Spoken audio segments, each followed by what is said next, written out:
Hey folks, Steve here with another Pax Romana Scenario 10 video. We're going to be looking at turn 2.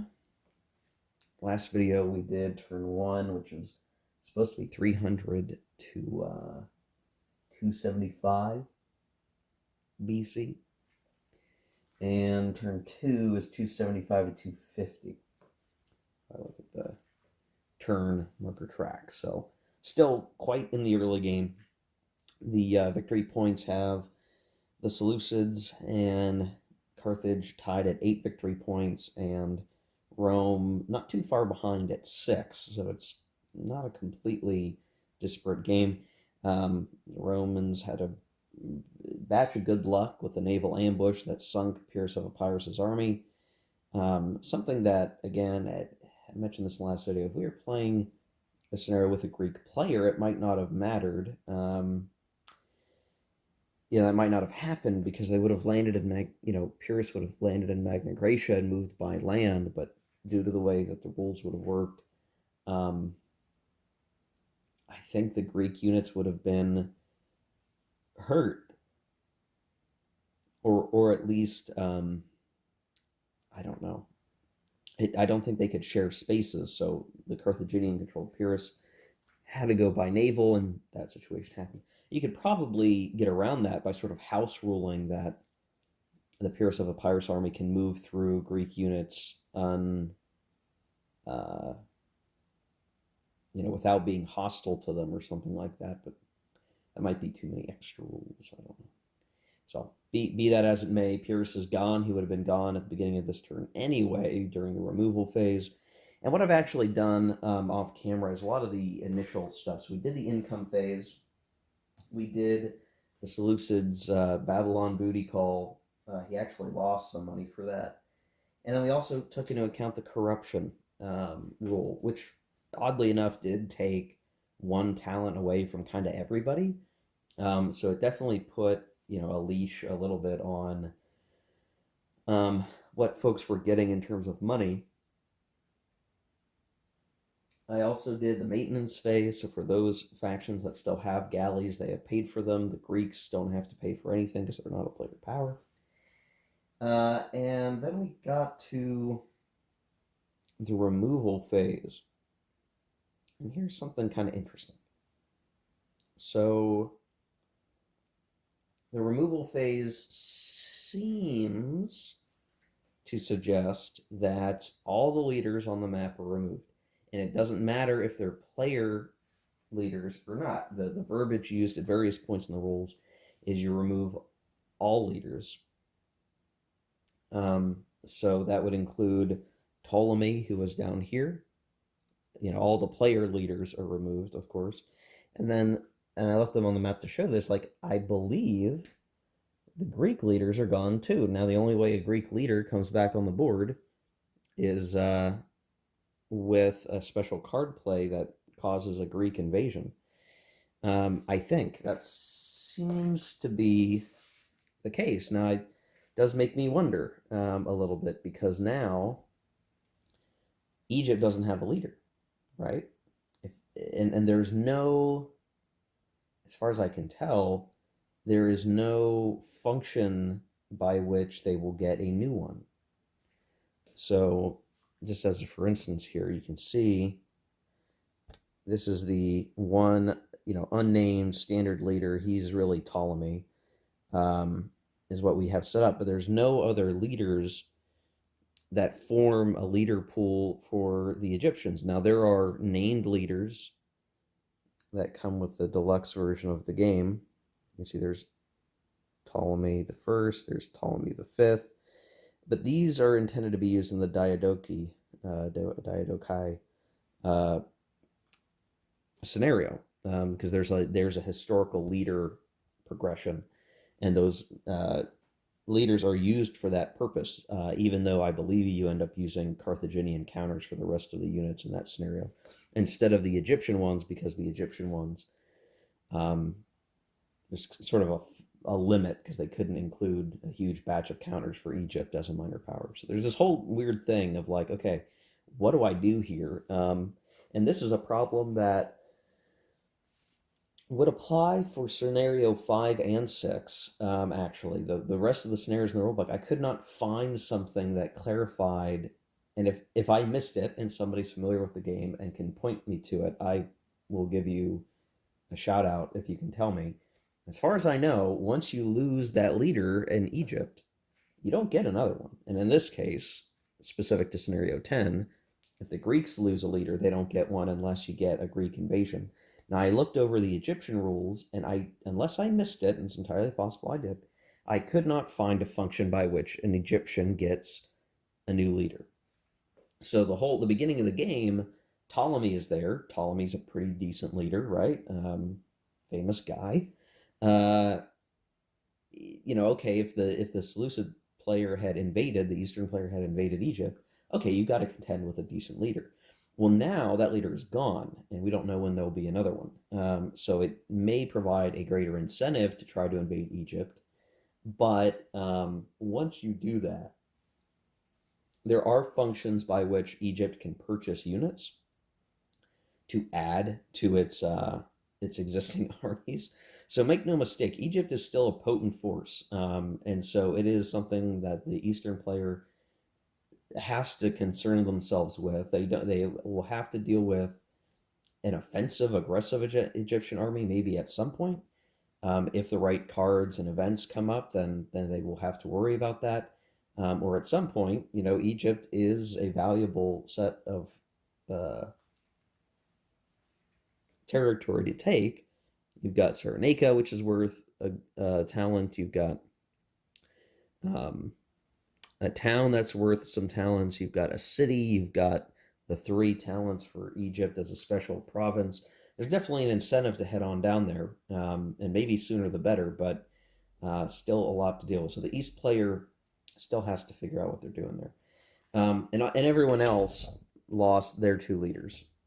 And for the most part, that's not a huge deal for uh, these guys. Because the way it's going to work is you get 1 leader randomly drawn from your leader pool that goes into your capital, and then 1 goes with another force. And that's usually where your other leaders were at, because you're going to pick some big army that is further afield. You're going to pick, and then the other one's going in your capital where you probably have some forces. So it's going to be for the Carthaginians, yeah, leader here, yeah, leader here, same as there was. For Rome, probably a leader here, probably a leader here, same as it was.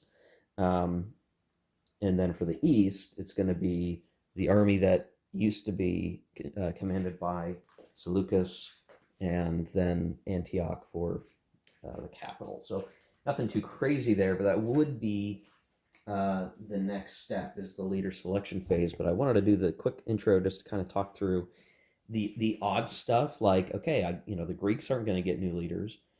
Egypt gets no new leaders as far as I can tell, right? And if they did, they would be pulling from the unnamed pool, and there's only just this one. So to my mind, that means they don't get new leaders. Uh, and that's really not like elsewhere in the rules. It doesn't matter as much because none of the other independent powers get leaders either. Um,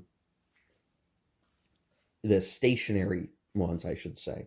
So Rhodes doesn't get a leader. Pergamum doesn't get a leader. The Mamertines and Syracuse don't get leaders. You do have the potential for barbarian leaders and the Soldier of Fortune leaders, but those are kind of wholly different cases. So there you go. So the way this is going to work is, when you remove a leader as a player, your removed leader goes right back into your pool, and then you basically draw 2 more. Now, in a opposed game, a lot of this stuff, a lot of these extra or these next couple of steps are supposedly done secretively, and what helps is on the back of the uh, leader counters are just a blank kind of thing, right? So this enables the players as they draw them and they see, oh, here's it's a good leader, I'm going to put him here. That the other players, if they're still in the midst of doing this, can't look and say, oh, he put his elite leader right here, I'm going to put my leader, over here, whatever, that kind of thing. It is intended to be more secretive than that. And really, when we get to the manpower phase and all the powers actually spend their accrued talents to build stuff, the reality is that's supposed to be secret too. Like you're supposed to write it down or something. Um, and if you're playing an in-person game, obviously, I guess you're gonna have to have some paper or some other way to adjudicate that. For me, playing solo, I'm gonna kind of pick out what everyone's building, and they'll all get placed in an order that to me doesn't really matter because they already know they have kind of a set idea of what they're gonna do and where they're gonna go, and that strategy in my head is compartmentalized against the others somehow. I don't know. Um, that's the age-old solitaire struggle, I guess. I will say that I think playing this game with people could be very interesting. I mean, this is just the solo. I'm just playing solo because that's what I can do right now. But I do think playing this opposed would be very interesting because you get the intermix of personalities and people who maybe are going to throw caution to the wind, and you can't account for what they're going to do. We're obviously playing solitaire. You're trying to role play out what this player is going to try to do. Um, so it's something that in the future I would like to play this opposed and just kind of see how this lands with people that I know, and do they like it, and can you make a real game of the situation. Um, okay, so for the leaders, I have my big bundle of counters down here off camera that you guys don't really see. It's kind of a mess. It's okay. I'll be collecting up the leaders there and kind of showing where they're at. So I'll do that here. We'll say I don't want this video to be super duper long. It already is, just like the last one's an hour and 40 minutes. Off camera, I will place all the leaders, and then I will go through the manpower phase, and I will kind of point out where the new units have gone for each faction, and then we can start getting into the activation phase. And again, the turn order is going to be Rome, Carthage, and then the East for the first three chits, and then we'll pull from the cup for the rest. In this game, each faction is going to always get 3 markers, so nothing weird in modifying that. Turn to turn, everybody gets 3. Then there's also the Greek activation, which I guess is a 4th one for Carthage, but they need that to oppose the East. Okay, yeah, I'll do that and we'll be back. Okay, here we are, and the map has changed a little bit, if you can't tell, and I'll describe it all. I will say, as I was going through the motions of like purchasing and setting things up, each power had to be thinking about all of the elements: military, economic, long-term investment, and how much money to put into building navies, building more land combat units, and trying to think, well, okay, how much money should I keep in reserve for unexpected things, or repairing cities? And that's the important distinction, not just building, but repairing, especially if you think you're going to be on a war footing. And I think that's really the particularly challenging thing for each of the players to kind of figure out. And that's a distinct difference, I guess, from the one-on-one Greco-Persian scenario, because in that one,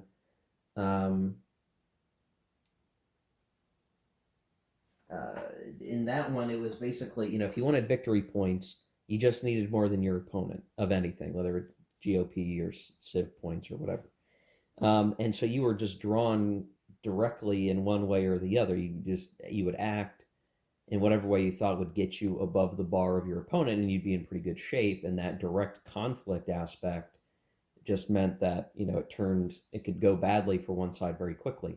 That sort of drove my commentary that the Greco-Persian War scenario really should be split into several smaller scenarios so that the players can focus on the war and expansion aspects without someone just becoming too far out ahead and you never having fun with the later turns in the game. But for this one, because it's at least 3 players, you are balancing the fact that you don't want to be last more than just being higher than your opponent. So, like, the Carthaginians don't want to be last in Civ points, So they need to be thinking, how do they catch up there? They might be doing fine from other perspectives, but they need to stay competitive or be very good at all of them. And that's a more interesting dynamic. When you have more players, you have greater variance on where you're at in the totem pole, and I think that's driving a lot of the decisions. So um, the manpower phase is done with the leaders shown. So in terms of building stuff, each player, each role played role faction in this game could see what the other players' leaders were, and that could influence where they were going to go and what we were going to see happen. Um, but the actual building of units were compartmentalized to not take into account what other folks may have built. Um, so we'll start with Rome as the beginning. They conducted a massive naval buildup program, and they spent a lot of money on building 3 galleys, one to reinforce the Illyria bottleneck, one here to block a crossover at Paestum, and one here in Rhegium in order to block a crossing of the straits at Rhegium. So this is clearly a build to defend against Carthage. If you can see on camera why that might be. Not counting the big stack here, but I'll talk to that in a second. They got okay leaders. So they got a 1-4 in Rome. They got a 2-3 up in the Alps. I suspect that Alpine army will need to come down south and support elsewhere, but that's sort of um, that'll be, I guess, what happens in the first couple of turns. We'll have to see where it goes. And then I also chose to, I tried to set it up so that we have some additional Legion units that were built kind of spread out a little bit, just to provide some level of coverage, um, so that there's not nothing in some of these places and we get totally cleared out. That might have been a foolish move. They should probably stay concentrated to be a more potent force, but we'll see how it goes. I think the Romans are hoping that their naval setup can at least do something for them. So they spent out, and they're down to 4 talents, which is just barely enough to pay for all their activations and repair a town. So not much, but they felt like they had to do some additional buildup with their money while they had it. The Carthaginians, by comparison, feel really happy because one of their leaders, well, their first leader drawn was a 1-4, and that he was only okay, and so he went into their capital. I'm gonna have to move this to an army marker soon. But then the second leader they drew was the 4-6 elite. The elite 4-6. So four combat ability, 6 campaign rating. Excellent stuff there. You could consider this, I guess, an early Hannibal showing. There's not historical leaders, so there's no guarantee that you would get Hannibal during the time frame. Elite, that's basically Hannibal, right? 4-6, that's Hannibal. Or a counter representing someone of his caliber. There's no guarantee that during the Second Punic War time frame that you would get a leader like Hannibal. So the Carthaginians sees this as a good omen. For their rotten luck last turn, they are balanced with excellent luck this turn with the best leader that they can get, basically. And it's so interesting that we have that Cunctator card on the Romans. So we could see an early Punic War on the second turn of this game with some Fabian tactics. But this is a clear indicator that Carthage needs to go on the offensive. They need to make use of this leader to shut as much stuff down on the Roman side as they can. I was thinking maybe we would do some expansion out in Hispania, but this is a great opportunity to do a lot of stuff and try to hurt the Romans while they're still growing.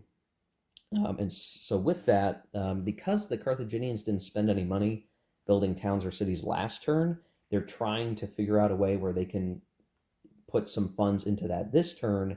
But again, that takes away from the activations that would help our sort of Hannibal or our proto-Hannibal here. So what we ended up doing with the Carthaginians is we did spend to build some additional light infantry here in Lilybaeum, just to kind of help support that until our leader can come over.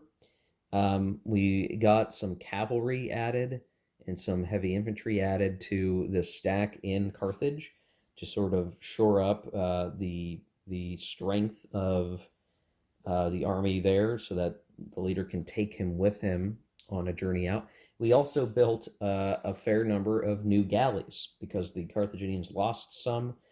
They are intent on rebuilding their fleet and really to try to have local naval superiority. So if they were to come in here, they didn't know what the Romans were building this navy, but it was probably no surprise to think that they might build some. So the intention here is that they built up enough that they're going to get this big army.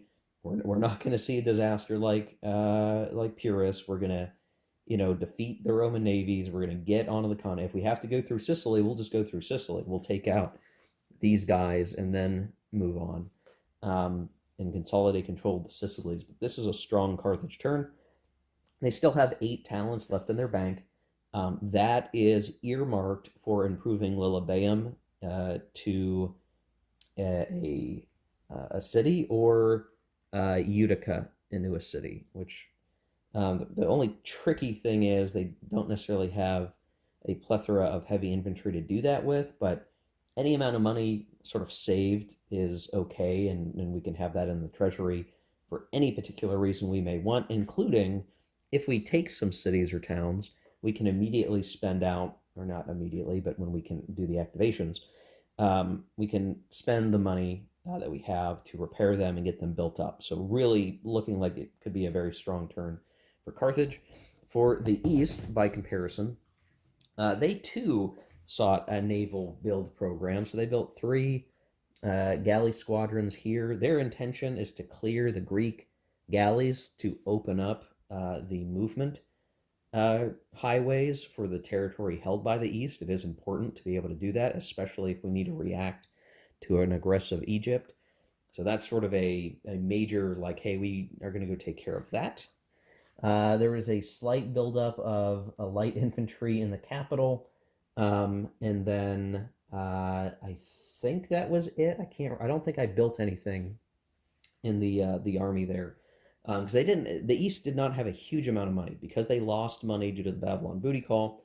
They missed out on some funds and corruption.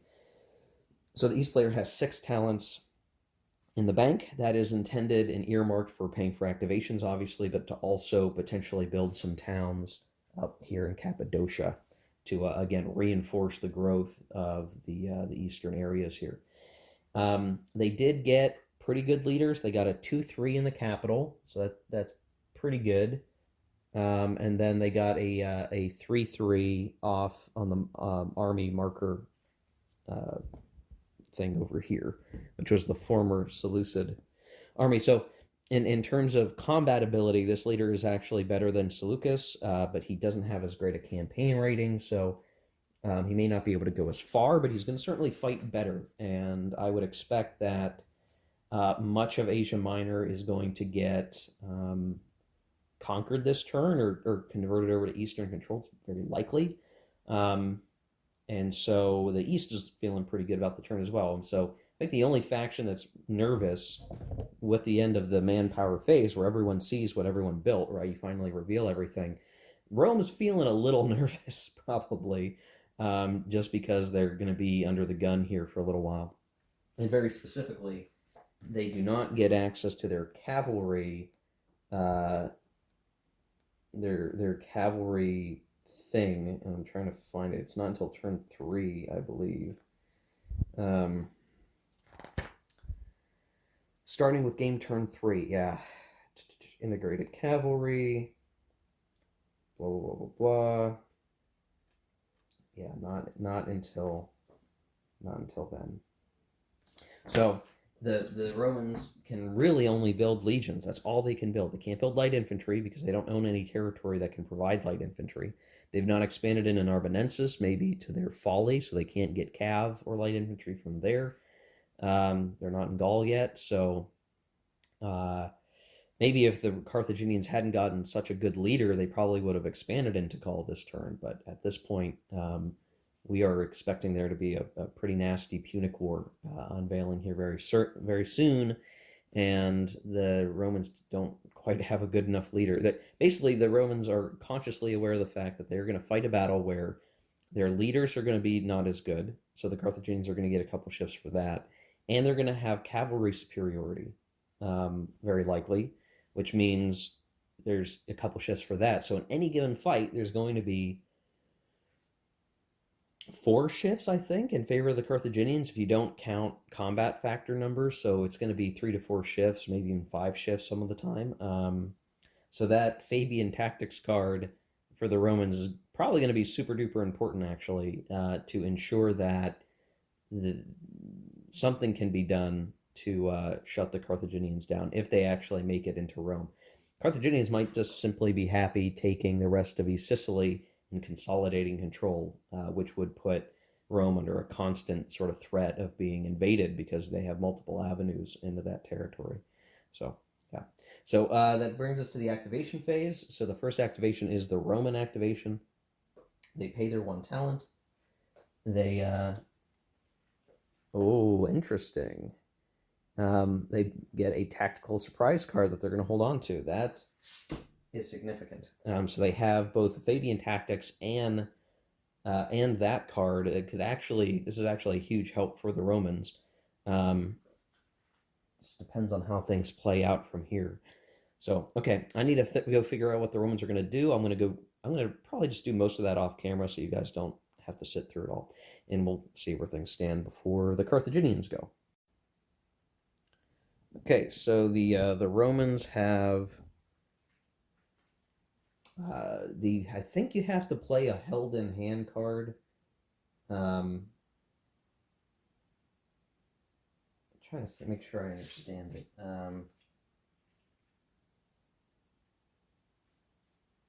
It seems like you're supposed. This is weird. I might not have played the last couple of cards right. This is really strange to me.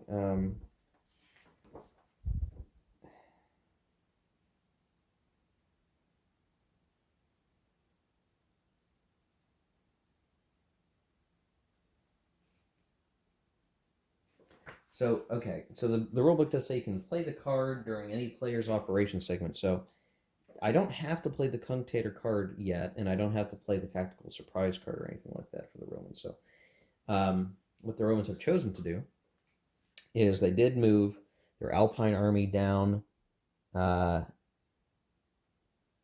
down to here, and then the yeah,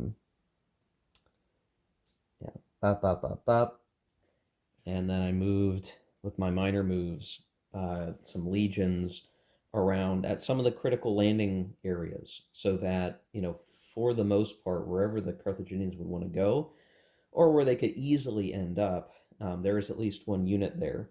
And then the thinking is, if the Carthaginians try to attack where they're weak, well, then we just Fabian tactics withdraw away, and that keeps the Hannibal leader from maybe going right for Rome right away because they want to start where it's easy and they can't actually eliminate anything. They kind of get gummed up, and that allows the Romans to respond. That's the thinking. We'll have to see where it goes. Again, the Carthaginians may be simply happy to take the rest of Sicily. In fact, they probably gain more from just doing that, but Rome has to play a good, strong defense to kind of ward that off. So next is the Carthaginians. So we pay the talent, we draw a card, we get another Naval Ambush card, which means that Carthage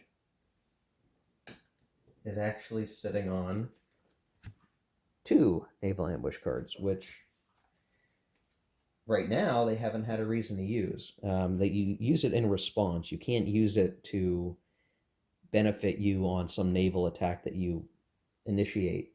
And so until the Romans actually decide to move a galley or a transport, nothing will actually occur here. So not too terribly concerning. I think for the Carthaginians, what they want to do is start with the major move. So they're going to activate their super leader.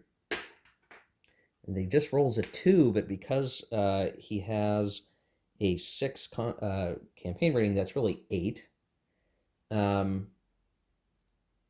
And let's see, we don't want to leave, or do we want to leave? We could probably leave Carthage empty.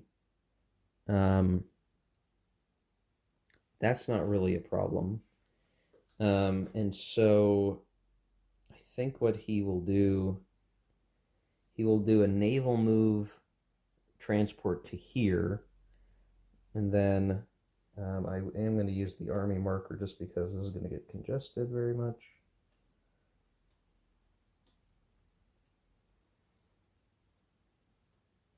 Leave this leader behind for what it matters. Or maybe what we do is we take the leader with us and he hangs out with the ships after we move on. So we move in, we pick up some units. So that would be 3 movement to get to here, and then picking up a unit with movement point and going another one to here, and then attacking into Syracuse, I think is what we want to do. And if we take Syracuse, we actually, if we take it from land, we actually gain their galley. So we'd get a free galley for that and a city. So I think the Carthaginians are happy with that idea. Now the Syracusans are not terribly strong. They have 2 heavy infantry, and that's really it, plus the city. So they have a total of 11 combat factors.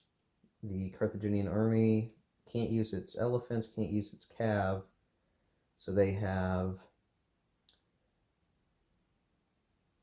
11. Interesting. So 11 to 11, but the difference being the leader has 4 shifts. So that's really the significant thing here, that even as is, the Carthaginians have the advantage. So roll for the Carthaginians first. Roll a 2. The Syracusans roll a 3. So they might not be able to actually take Syracuse all in one activation. We don't want to lose units, so we could reduce this down to 0 and then bump this up to 30%. And that would mean they have to get rid of 3 combat factors. So they would get rid of the heavy infantry, basically, is how we would probably have that occur. And then these guys are going to go back, and they have 1 more move. That's not enough to do anything. So the Syracusans are safe for the moment. We also have minor moves, so I think what we'll have happen is spend 1 talent and build a town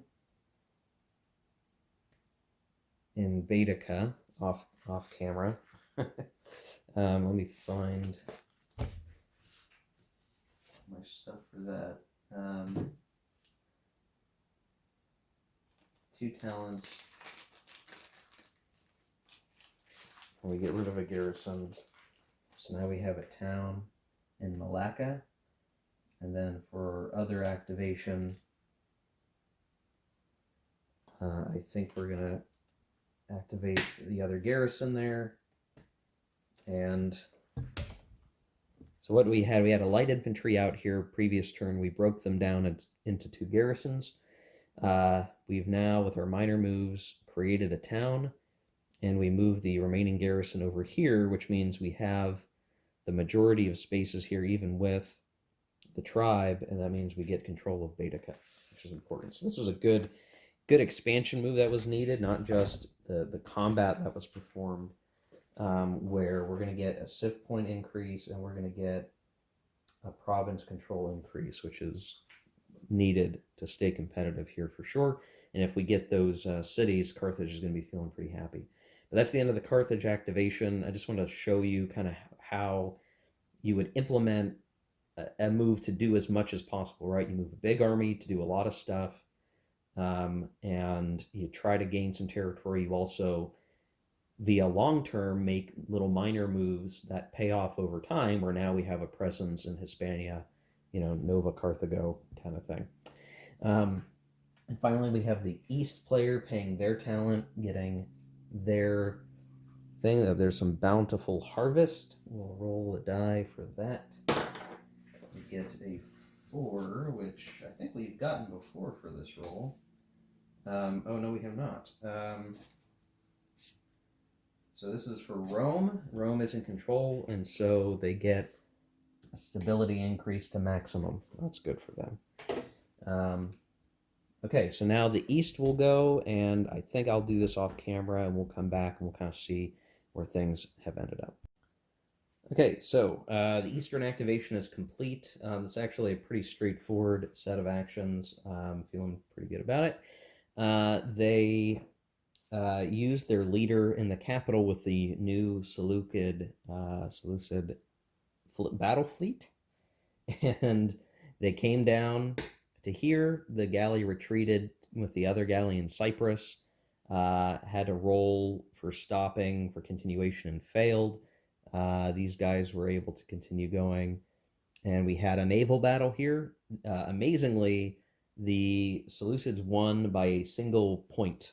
They rolled low, but they had enough bonuses between battle power and their leader to still beat the scattered Greek fleet, and managed to win. That eliminated one of the galleys, and then the remnant had to leave, right? And what's interesting is that the rules state that you're going to go back to a friendly port, friendly controlled port, which for the Greeks is the 1, 2, 3, 4, 5, 6, 7. This is the closest one all the way out here in Lesbos and Chios, and so that's where that other galley went. So this weird thing, it couldn't retreat. I guess it couldn't retreat anywhere else. Like it had to go way out there, and bypassed a bunch of other things. But there you go. So then the Seleucid navy had to roll for continuation. They failed.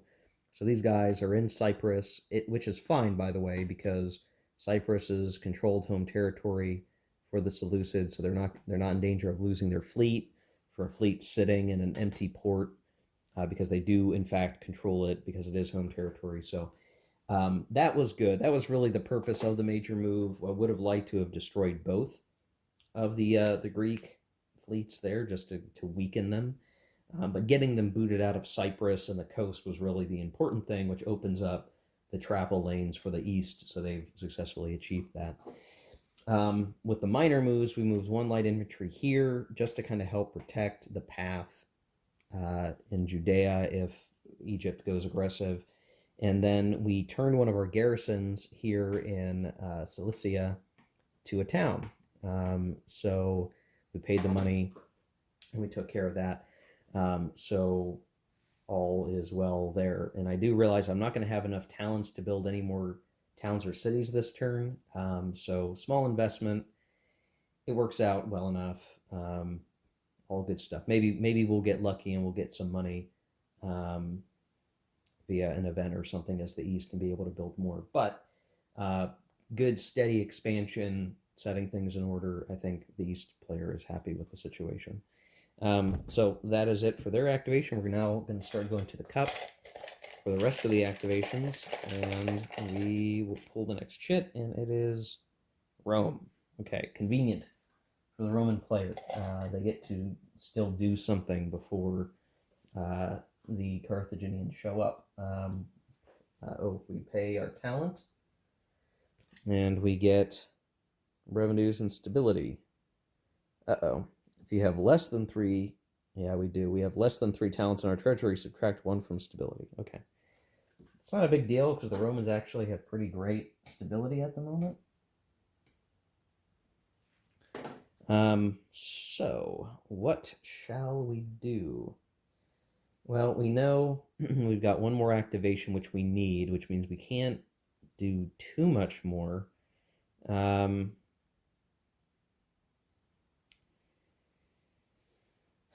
hmm.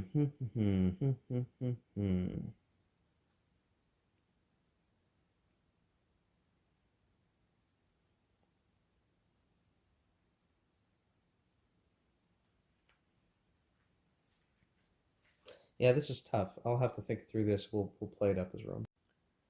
Okay, so the Romans have made a bold move. With the minor move, they moved a galley from here to here just to kind of help protect an inroad.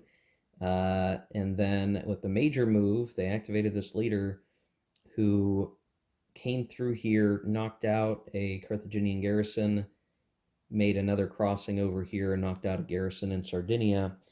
The Carthaginians have those naval ambush cards, but the big Carthaginian fleet's way down here, and you can't intercept through a deep sea naval transit point, which is maybe kind of hard to see on screen, but it's right here.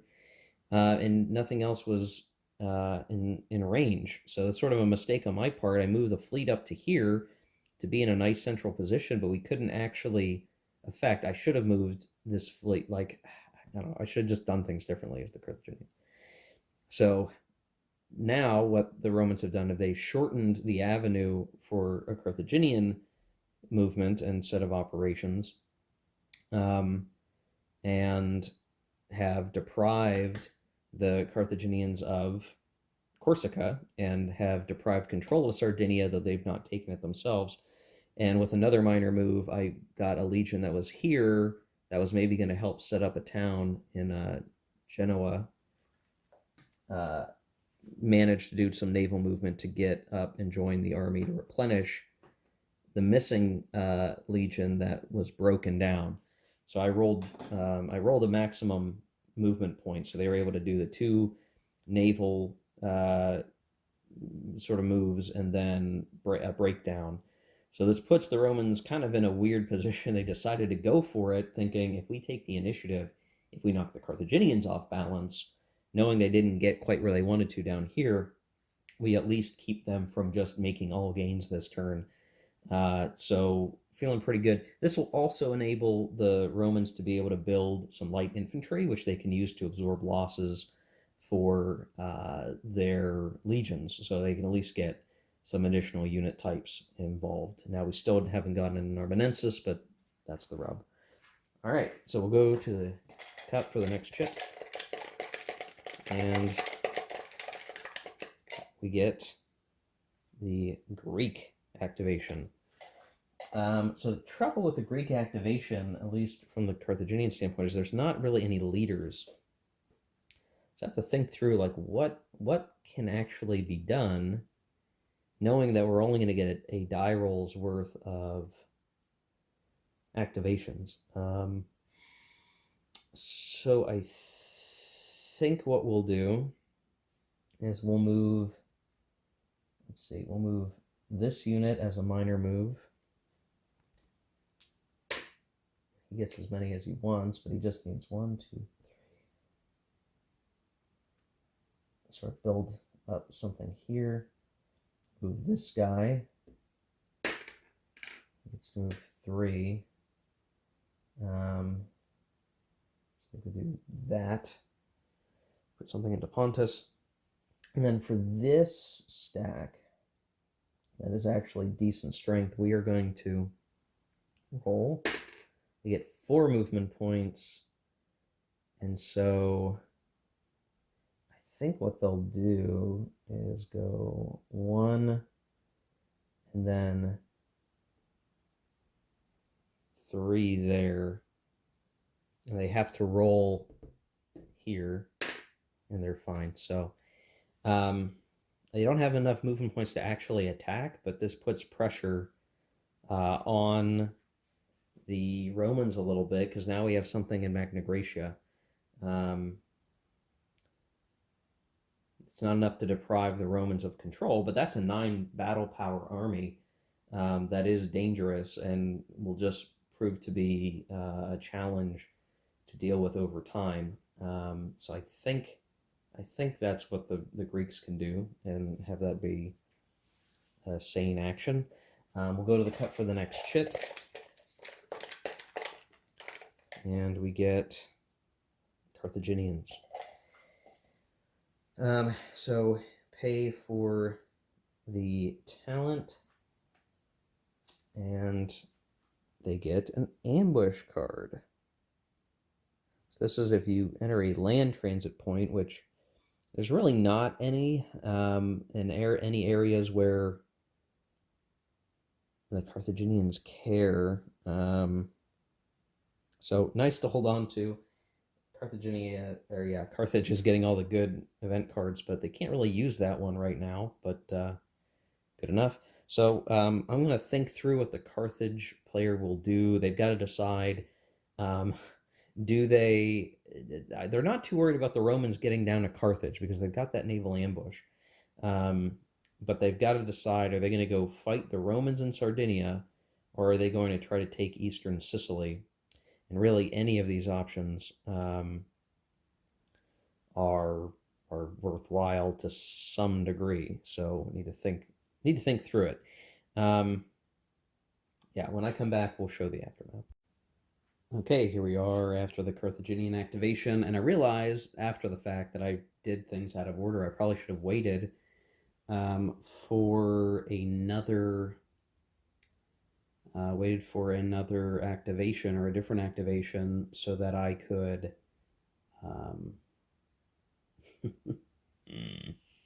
so I could have maybe have screwed up these guys' retreat. So what ended up happening was I rolled the maximum number of movement points for the Proto Hannibal. He was fully locked and ready to go, and he had a pretty good set of moves to where he captured Syracuse. Then he eliminated the Mamertines and dropped a garrison. Then he moved by sea through here to Sardinia, and then he went to attack the Roman army, who managed to withdraw back to Corsica, and we sort of ran out of movement gas at that point to go any further with our Proto Hannibal. What I probably should have done instead, unfortunately, is now that I'm looking at the situation differently, I should have activated the other minor leader, or the other leader, with the fleet, and I should have moved the fleet to Sardinia and left to the next Carthage activation to move the army, so that maybe we could have intercepted the naval transport withdrawal that occurred from here to Corsica. So I don't know. It's tough to say. But I think we're in okay shape. The nice thing is, if the Romans were to try to come into Sicily, that's when we would navally intercept them. They'd have to walk across from here, and I'm not sure that they're going to be able to do that. With the minor moves, the Carthaginian had enough money. Again, I did things in a weird order. I think from now on, I'm always going to do major moves first, because I screwed things up for myself a little bit by not. I did a minor move first, and I turned one of the garrisons in Baetica into another town. So now there's two towns way out there in Baetica, the only threat being the tribes, and there's always the possibility of like a barbarian revolt or invasion type of thing that could be a problem, but we can build units out there, so we can sort of start to work our way up Hispania and in good shape, building towns, which is cool. Relatively safe from the Romans, at least, out of the main theater of operations. With the final minor move we had left over from the major move, we did repair one wall point of Syracuse, so we'll get some benefit for Syracuse this turn. But we still need one. We still have one more talent that needs to be spent for our last activation, which I do want to use. I would like to use anyway, and that is sort of the tricky thing here. So I should have done things in a different order. That probably would have helped the Carthaginians a lot, though they are feeling pretty good with how things have panned out so far. So going back to the cup, we get Roman activation. So there you go. This is the last Roman activation, so they pay their 1 talent. Get the event card. They get Alliance, but this is a card that is replaced in the playbook by another event. So both Alliance cards are now Light Greek Invasion. So there's a Light Greek Invasion, which is this. So Fleetfoot's Invasion, a 2/6 leader, a galley squadron, 4 heavy infantry, 2 light infantry, 1 cav, 1 elephant, placed in one space of a Greek home province, whether owned by Greece or not. Fleetfoot may not pick up other Greek units. The controlling player immediately conducts a major move with the Greek army. And I think, yeah, so the Roman player actually gets to direct this army, which is what's interesting.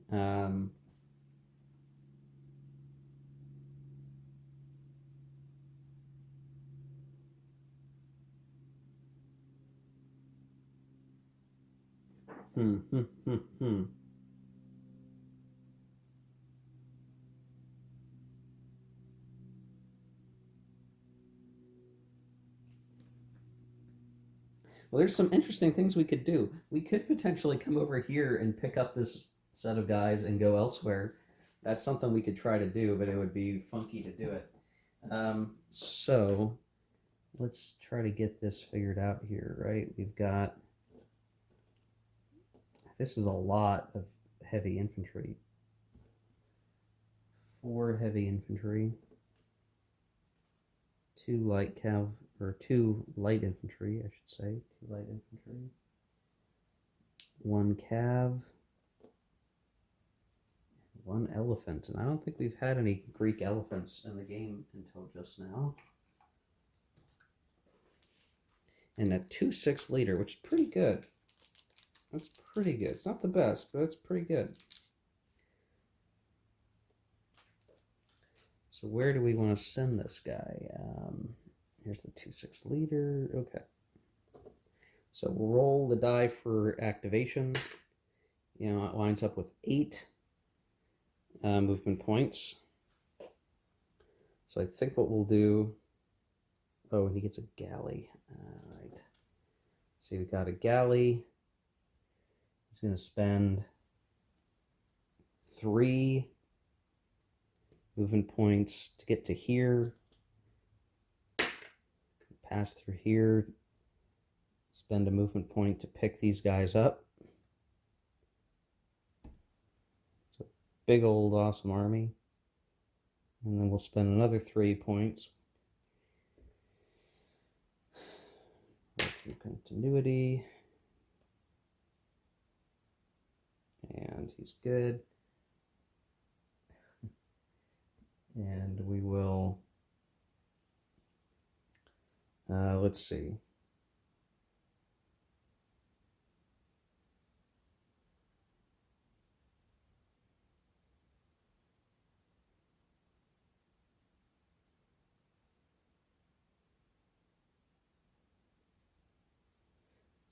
He's gonna go all the way.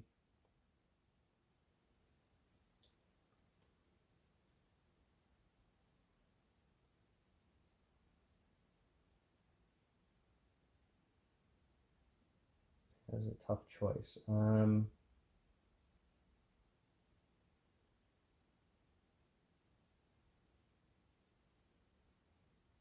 Oh, I know what he's gonna do.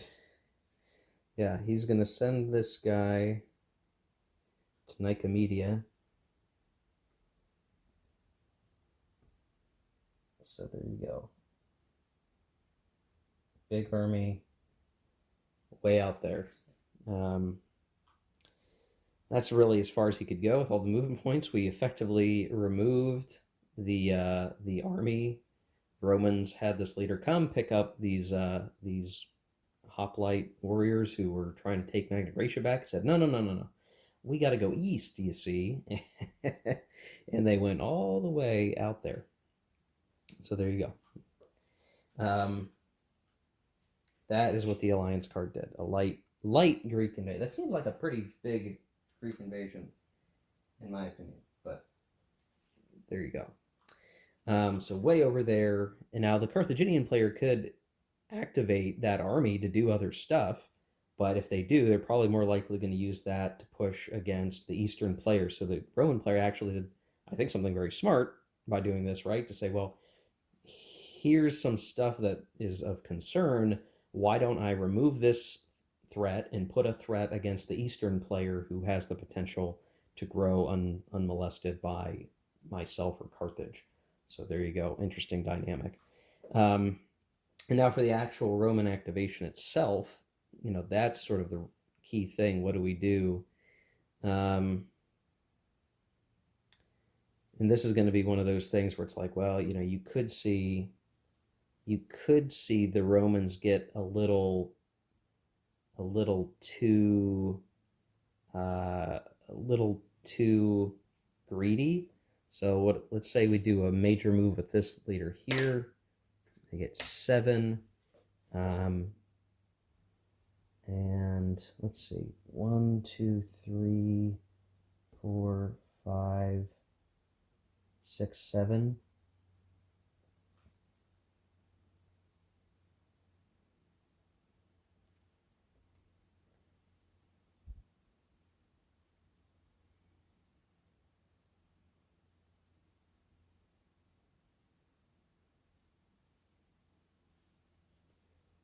Yeah, that's good. And then we'll do a minor move with this guy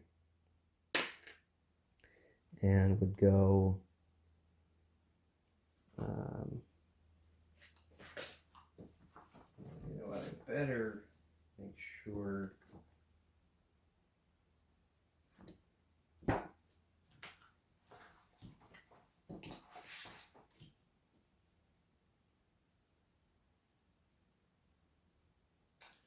Okay, so this guy might not have been able. So we did 1, 2, 3, 4, 5, 6, 7. Okay. Oh, 6, 7, 8. So we couldn't have done that. So this is where things get interesting. So if we're like, oh, we want to take that territory. How do we do it? How do we get over there? Well, let's do we'll do a naval thing, right? We'll do a naval. So this is what they're thinking. So, well, we're gonna go.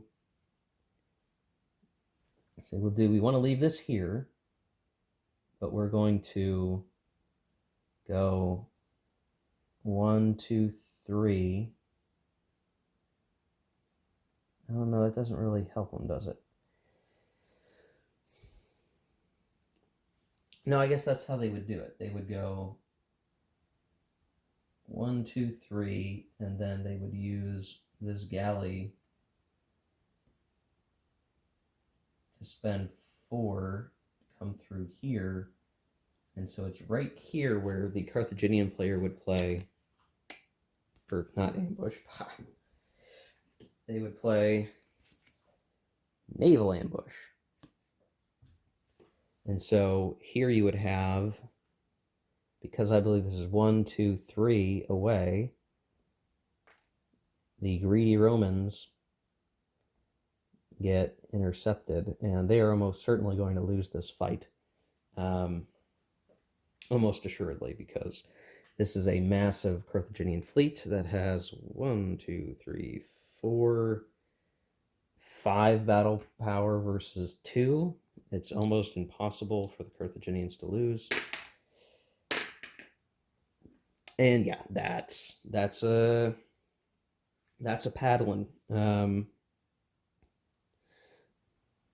And so I'm pretty certain. Yes, I am quite certain that the Roman galley squadron is eliminated, and so is every single unit in this stack, and the leader for that matter. And then we'll see. Okay, so the Carthaginians do lose 1. There you go. They're sort of stuck in the transit point for the moment. And if we want to save the fleet, we'll have to spend an action to move them, I guess. Maybe I should have waited until I got to here. I'm not sure. I don't know if it really would have mattered. I guess. No, that's where we would want it. So that guarantees the loss of the army, I guess. kind of weird. I'm not sure which makes sense. If they arrived at the port and you intercepted, you would force the fleet battle, and would you sink them in the port and the whole transport fleet? That I'm not. That I'm not 100% sure about, and that would probably be the better move because then these guys would not be in danger. But I think that's fine. I think as is, that's pretty great for the Carthaginians, so they're happy with that. They just sank a Roman army and protected their spoils. Um, Romans now in deep trouble, and so they will use a minor activation to, well, let's see.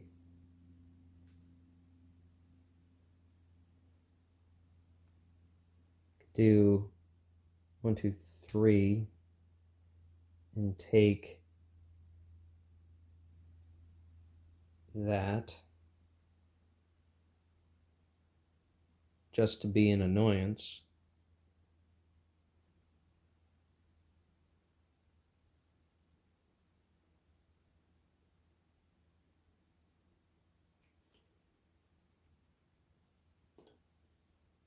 And then with another minor move, try just getting a guy into Rome so that there's something there. And that's it. Rough for the Romans. Not great, but there goes one of those naval ambush cards. Next up is the East. So East pays their talent, draws a card, and alliance with Pergamum. So I will need to double check to see if this card changes anything or if we get an alliance with Pergamum as these. This is actually going to be important, so I'll go offline and double check all the rules around this. But if Pergamum is currently non-allied, you may form an alliance with them. Until that alliance ends, you may have the use of any and all of Pergamum's units.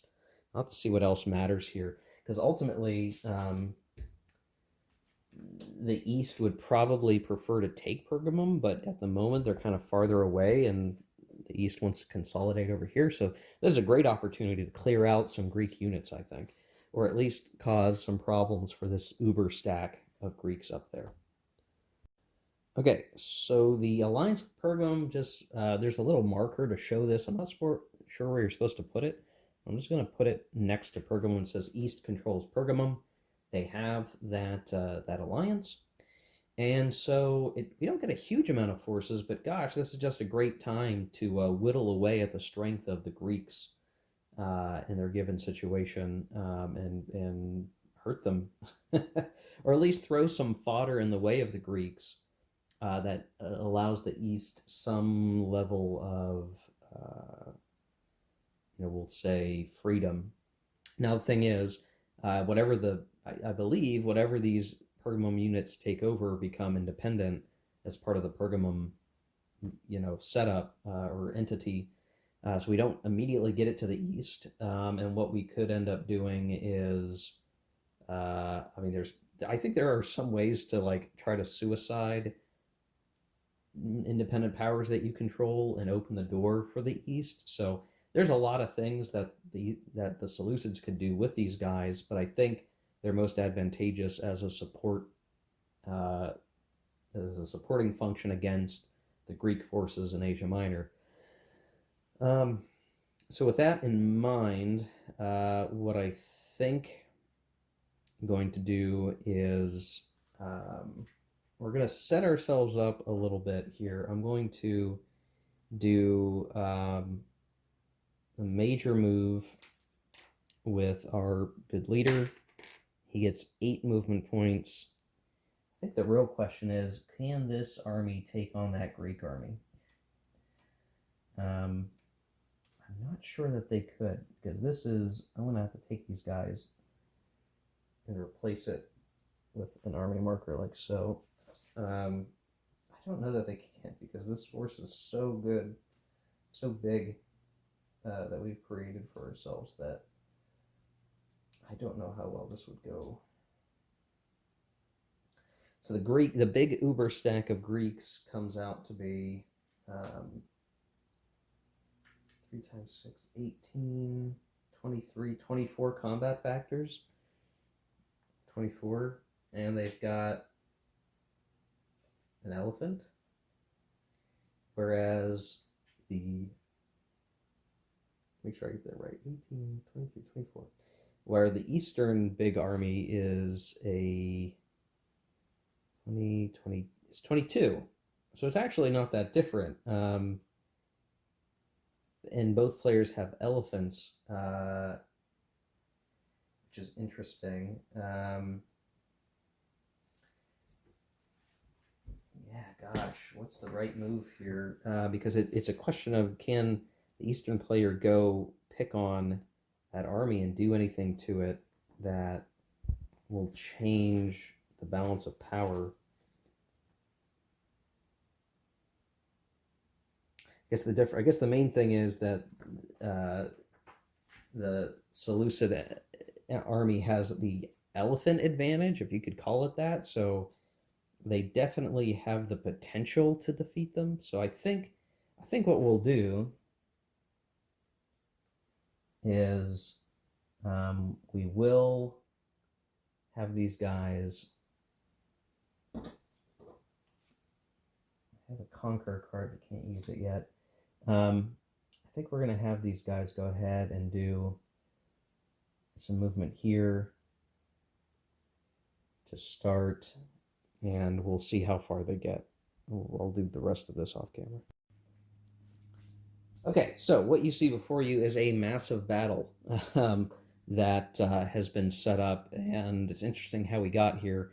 You'd think, oh, the East is just over there not doing interesting things while the Romans and the Carthaginians fight it out. No, no, no, we've got some cool stuff going on. So the Eastern Army had activated. They got a bunch of movement points. They went to Iconium, where there were a small batch of Greek units that we wanted to kind of push out of the way.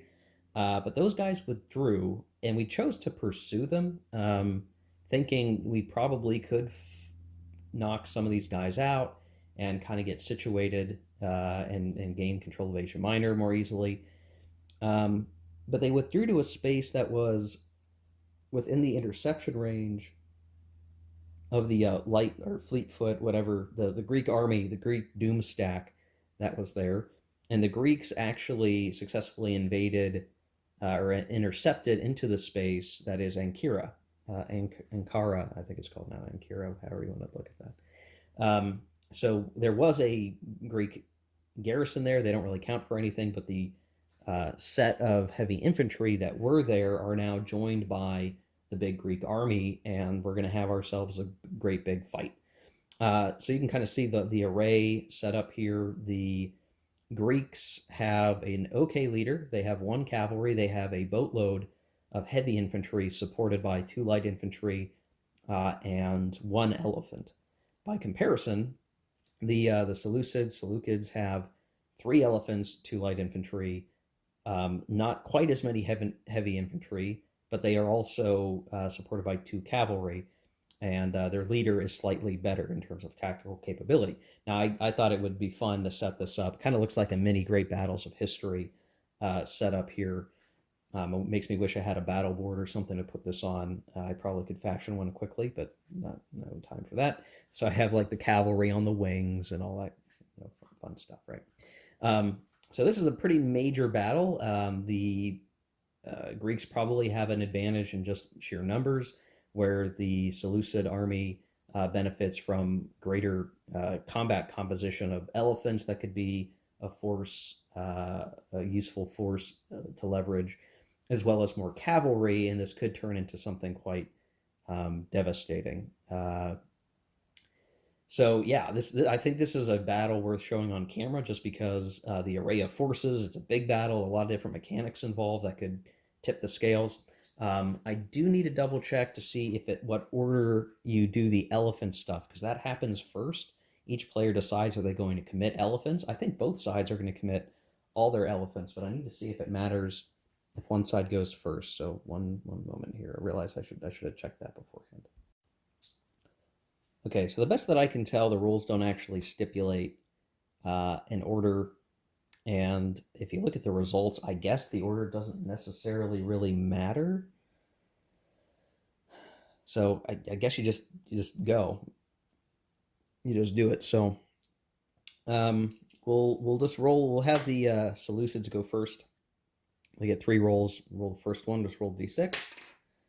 4 is a no result, so nothing happens for that one. Then we'll go to the second one. Roll the die, and we get negate cavalry unit. So that means that the sole cavalry unit of the Greeks is nullified. That means it will not count for combat calculation, except for if you do losses, I guess, is what the book seems to indicate. Yeah, only for calculating losses, and that means that the Seleucids may very likely have cavalry superiority. Then we'll roll for the last one, and oof, negates one enemy cavalry. Well, there is no one, and eliminates one additional enemy battle point. BP owning player's choice, which I think they would want to bleed off the light infantry for that purpose. Okay, so that I think so far so good for the Eastern player, and then for the sole Greek elephant, ouch! I rolled a 6, which is bad. Eliminates one of your BP plus an elephant, so this is actually really bad. So the elephant is gone, and I wonder if I have to. I wonder if I have to lose the heavy infantry. I wonder if that rule matters, because there's usually a rule about reduced units.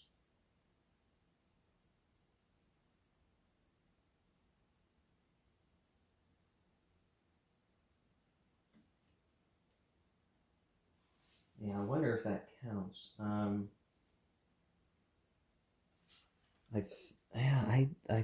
I think I'm supposed to have gotten rid of this guy because he's reduced. There's a rule about combat losses. I don't know if that counts as a combat loss or not on the elephant table. I don't. There is a reason. Like, if we can retain this guy, I would rather retain him than him.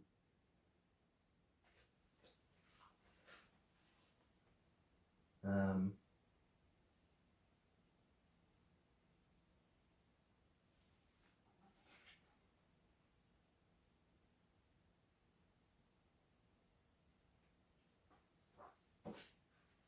yeah, I kind of want to look this up. Okay, the rules. The rule about reduced heavy infantry seems to imply these are battle losses, battle losses, quote unquote. I'm going to favor the Greeks here and say that this technically is not a normal battle loss. So they'll lose their light infantry, which now means that the Greek force is reliant entirely upon their infantry, with no cavalry or light units or elephant support. So the East evidently had much better trained elephants in this particular instance. And things don't look quite as good for the Greeks as they thought. So let's do the battle calculation, right? We have 9, 18, 27, 28. That's a fair bit, I would think. And on the Seleucid side, we have 9, 18, 22. Oof. I wonder what this calculation comes out to be.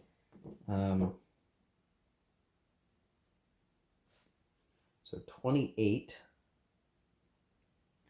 to 22 is 1 shift in favor of the Greeks. And then we have Cavalry Supremacy, which is worth 3 shifts. Our leader is better by 1, so that's 4 shifts. So basically, it's 3 shifts. 3 shifts in favor of the Seleucids in this case, if I'm reading this right. Make sure I got that. Supremacy is 3 dice. I need to have 2 more. Have 2 and your opponent has 0. That is Cavalry Supremacy. I'm reasonably confident. So 3 shifts. So that could mean, that the East could still lose, but they could mitigate losses. It's just going to depend on how this goes. Okay, so 3 shifts for the Eastern player. We're going to do first roll for the Greeks, I guess. And they rolled a 3. With 3 shifts, that means that the Eastern player can go ahead and shut them down to 0 if they wanted to. And the East rolled a 3. So I think in this case, the East doesn't want to lose any forces, so we'll use their 3 shifts to drop this down to 0. And then we'll simply do 30% of 28. Or I'm sorry, it's actually 29 because of the cavalry is calculated in that. So 30% is 9 battle points of losses. So that means there's 8 more to lose. 5 more to lose. 2 more to lose. And 2. So these guys lost and basically forced back. And the net effect is that, at least right now, the East has control of another territory here, because they forced them out of that region. Now, I think we still had some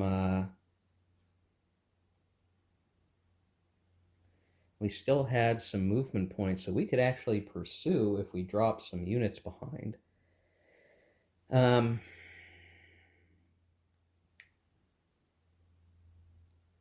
It might be worth it, to be honest.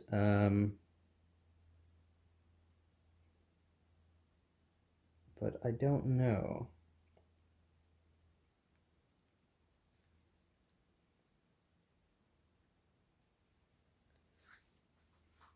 I think we would maybe, if we left these guys behind and then try to pursue the Greek army, they would try to avoid combat and they would still get away. And so they would probably run back to Byzantium. So that's where things end at the end of that. I think that was just our major activation. We still have minor activations. And I think the easiest thing to do for some of that is to put some galleys in a couple of places over here. So we're blocking. There's a galley here. There's a galley up here.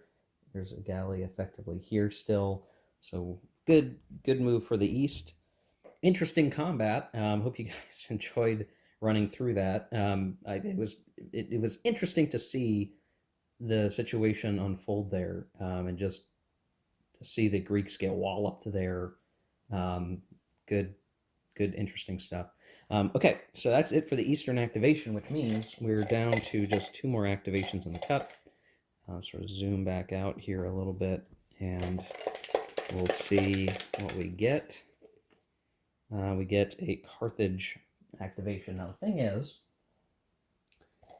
we'll pull this Raise the Militia.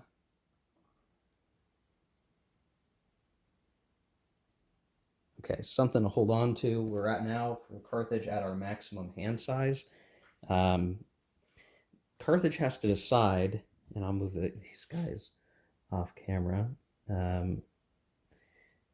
Carthage needs to decide, are they going to move the Greek army, or are they going to try to do something against the Romans, because they really can't do both. Well, the Greeks can be activated by the Carthaginian activation marker.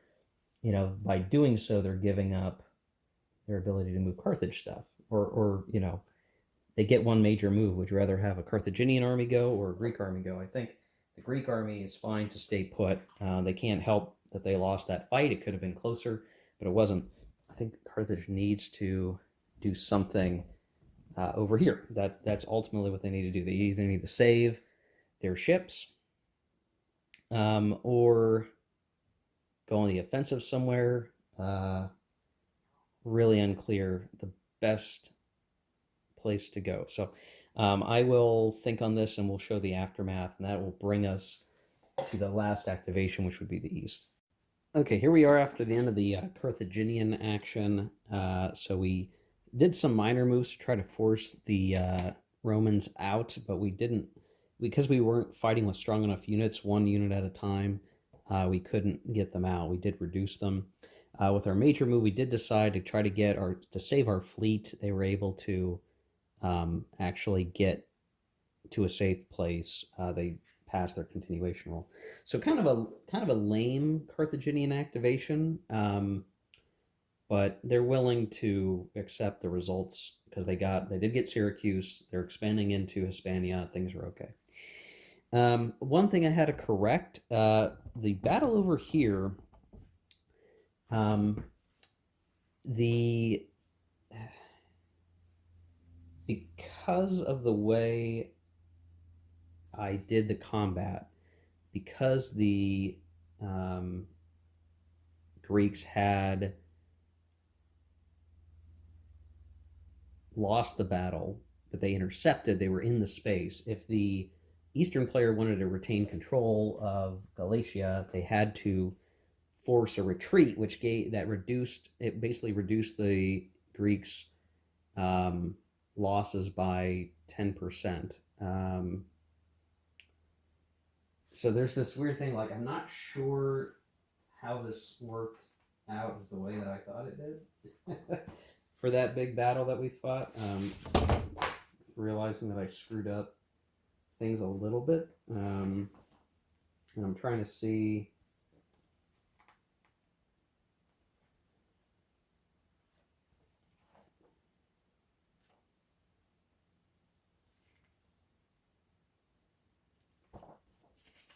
What they would have done, I guess.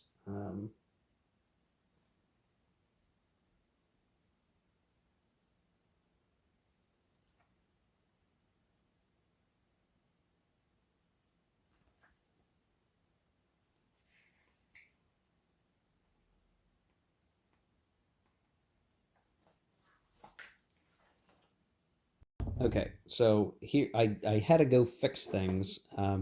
So what would have happened is they didn't cause the Greek army to retreat the first time. So when we had that big fight, the East would have had failed to move these guys because it was 30% losses to 30% losses. They go back to here. He still had more movement points. He would try again, but these guys would have chosen probably to withdraw back to here, and that's when that activation ended. So going into the Eastern activation, it's just a change in perspective. I had to make sure I didn't screw it up. So now we do get the final activation for the turn is an East activation. Pull the card. Get Conspiracy. Designate any one non-elite on-map leader, not the soldier of fortune or allies, belonging to another player as being a conspirator to overthrow his government. Remove that leader from the map and reduce that player's stability by 1.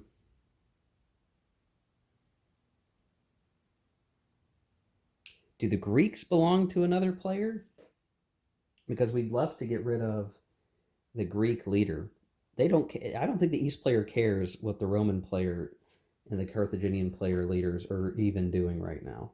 They can't pick Hannibal, and they don't see much reason to stop what the Romans are doing. They can bleed each other dry for all he cares. But it has to be belonging to another player, so it can't be the Greek unit, I guess.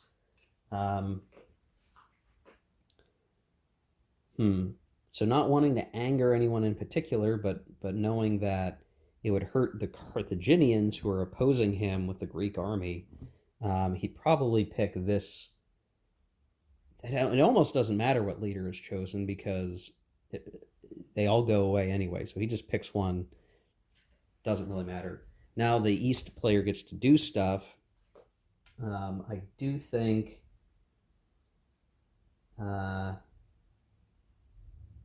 see, they don't have enough to build a town or a city or anything. Well, we'll activate our main leader. He gets 8 movement points. So I think we're going to do, let's see, we'll spend a movement point creating some garrisons. We'll leave a garrison here. We'll have another one with us. We'll go 1, 2, 3. This guy will not get away because he can't go anywhere. He's going to get smushed. I don't even need to roll. I mean, you could roll, but what are you going to... It's like, okay. Be enough to annihilate him. So he gets smushed, leaves a garrison behind, and then 1, 2, 3, 4, 5.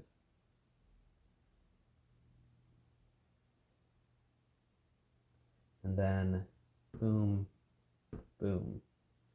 What I'm not sure about is, can the Carthaginians use the ambush card?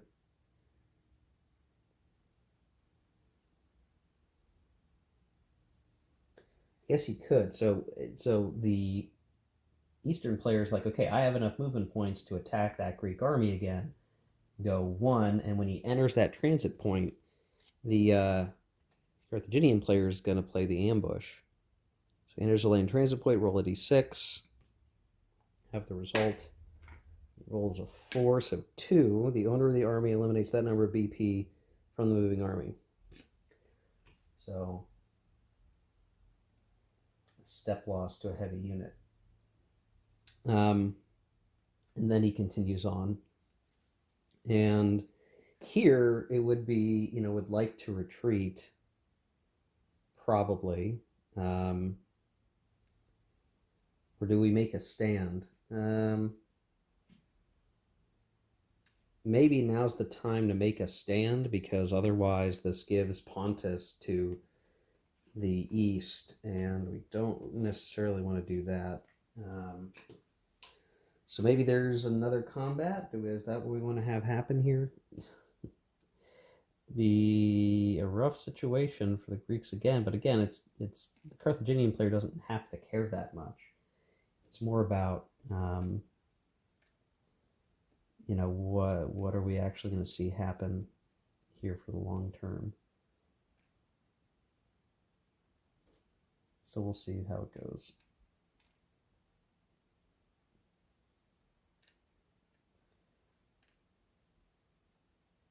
Well, we'll commit our elephants. We'll see what happens there. That actually didn't go as well.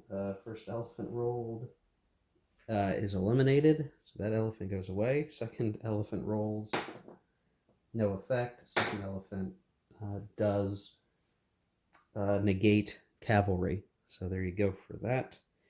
And then in terms of the shifts, so we're going to have 3 shifts for cavalry superiority. Make that 4 shifts with the leader, so altogether 4. And then for the actual combat, we have 10 versus 16, 19 to 10. It's 2 shifts, so oof, well, that's pretty bad for the Greeks. Maybe this wasn't a good idea. Yeah, that's rough. 6 shifts, okay. Well, they both rolled 1. So I think we have them taken off the board, and we make this a 6. So 60%. I guess we could force this to be a retreat, which brings them back down to 5, and they lose half. So they have to lose 5.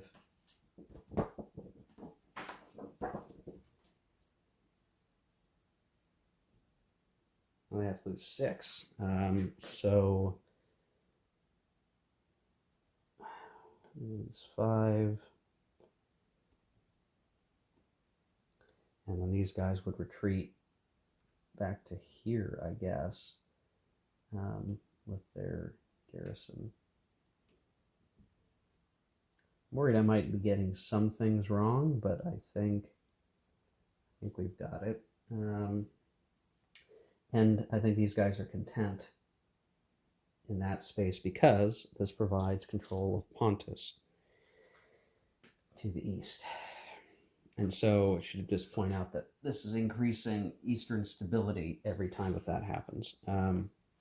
Okay, and I think that's the end of the activation for the east. That's a major activation, I guess I should say. So then it's a matter of, is there anything else that we want to do with some minor moves? And I think there's some stuff we could certainly try. So one would be we activate some Pergamum guys, and we move 1, 2. I guess this Greek galley just hangs out, but we kill that garrison. And then 3, 4, and there's a 1v1 battle right there.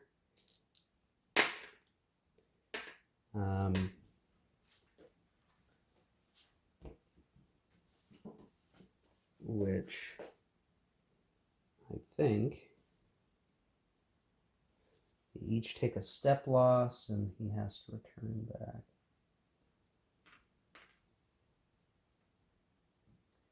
And then I think we would do another activation with one of these Pergamum units. It gets 5 movement points. Be 1, 2, 3, 4. And I think this will be pretty bad for the Greeks. Yeah, so this guy's eliminated, and this Pergamum unit is hanging out. And that's it for the Eastern activation. So they're doing okay. They've just conquered most of Asia Minor. They still have Ionia to take control of, but their ally Pergamum just eliminated some Greek garrisons.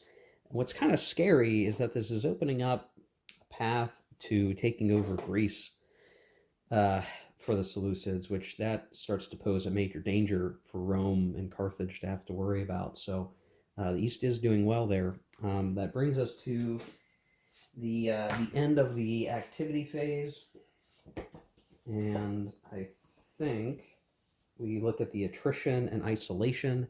I do not believe there is any attrition that is going to take place. As far as I can tell, everything is in pretty good shape from that perspective. So it's all about the victory phase. So I'll go do some calculations, make sure that everything is correct on that calculation, and we'll come back and close out the turn in the video. Okay, so let's do some victory point calculation. And we'll look at GOP first. So as it stands right now, the East has 8 GOP for controlling the provinces they've taken control of in Asia Minor, which is quite a bit. The Carthaginians have 7 GOP. They could have gained more, but the Romans made the small movements that they did to keep them from getting control of East Sicily. Melita just never got anything because they didn't sacrifice movement for that. And they ended up losing Corsica, but they gained Baetica. So a sort of a, you gain some, you lost some for the Carthaginians. They have 7 GOP. 3 outside of Carthage, and then 4 provinces for Carthage itself. That gives us 7. And then for Rome, they still have just 4. So they had the 3 for their home territory, and then plus 1 more for Corsica that they had taken. So, while the history will show that eventually Rome will take over the Mediterranean, they are way behind in terms of province control. That is really where they're lacking. Obviously, the Sicilies are a great thing to fight over because it's sort of easy to get control of those. For Rome to expand, they either need to take areas here, or if they go into Gaul or Hispania, those are very large provinces, and it takes a lot more effort to take control of those provinces than most others. So that's sort of why you're sort of driven to fight over the Sicilies, where, like, obviously, Carthage is making use of its isolation to take care of some easier places to get in Hispania, like Baetica itself. So it's interesting how, the game design sort of reinforces some of the historical conflict there. So as we look at the victory point accrual, that is going to be 7 more victory points due to GOP for the East. So they go to 15 from 8, right? We go to 15. The second most gets 4 victory points, so Carthage gets 4, which brings them up to 12 victory points, and then last place gets 2. So that is Rome getting 2. Now, civilization points are a little bit closer. So the East has 10. That is because they have 3 cities. We sort of did this back in the Greco-Persian War scenario where the East has an opportunity to do this. They have a city in Jerusalem, city in Damascus, a city in Antioch, and then they built a town in Cilicia, however you want to pronounce that. So they have 10 civ points, which is the most. Right behind them is actually Rome with 9. That is from their 3 cities. And then the Carthaginians are right behind them at 8. So it's actually, in terms of all of these things, GOP, it's a little bit tougher, but civ points are all pretty even almost, because the Carthaginians have 1 city, and then they have 1 damaged city. So that counts as a town effectively for civ points. So they have, 3, 4, 5, 6, 7, 8 civ points. So in that regard, the highest civ point player is the East. So the East is doing very well. So the East is going to get 5 more victory points. So they are technically at 20. They won both categories, so they're if their stability could go up any higher, they would get a bonus for this. And then the second most civ points is Rome, obviously, so they get 3 more. That gets them up to 11. And then the last place getting 1 point. So there you go. And so who got the least amount of points? Well, Carthage got 5, and let's see.